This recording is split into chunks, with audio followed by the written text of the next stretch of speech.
ام المومنین حضرت عائشہ صدیقہ رضی اللہ تعالی عنہا سے مروی ہے کہ ایک مرتبہ ام سنبلہ بارگاہ نبوت میں دودھ کا ہدیہ لے کر حاضر ہوئیں۔ اس وقت نبی صلی اللہ علیہ وآلہ وسلم گھر میں موجود نہ تھے۔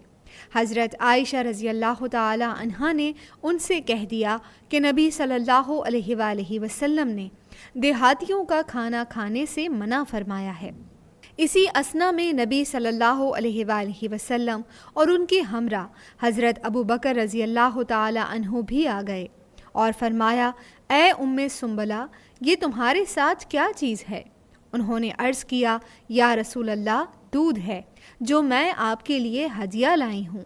نبی صلی اللہ علیہ وآلہ وسلم نے فرمایا، اے ام سنبلہ، اسے نکالو۔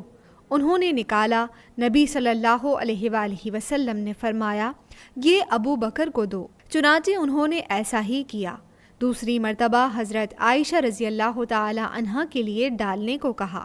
پھر تیسری مرتبہ انہوں نے نبی صلی اللہ علیہ وآلہ وسلم کو انڈیل کر دیا اور نبی صلی اللہ علیہ وآلہ وسلم اسے نوش فرمانے لگے۔ جب نبی صلی اللہ علیہ وآلہ وسلم قبیلہ اسلم کا دودھ نوش فرما رہے تھے اور وہ جگر کو ٹھنڈک بخش رہا تھا تو حضرت عائشہ رضی اللہ تعالی عنہا نے کہا، یا رسول اللہ، مجھے معلوم ہوا ہے کہ آپ نے دیہاتیوں کے کھانے سے منع فرمایا ہے۔ نبی صلی اللہ علیہ وآلہ وسلم نے فرمایا، عائشہ، یہ لوگ گنوار نہیں ہیں، یہ تو ہمارا دیہات ہے اور ہم ان کا شہر ہیں۔ جب انہیں بلایا جائے تو یہ لبیک کہتے ہیں، یہ گوار نہیں ہیں۔ مسند احمد، حدیث نمبر 23905۔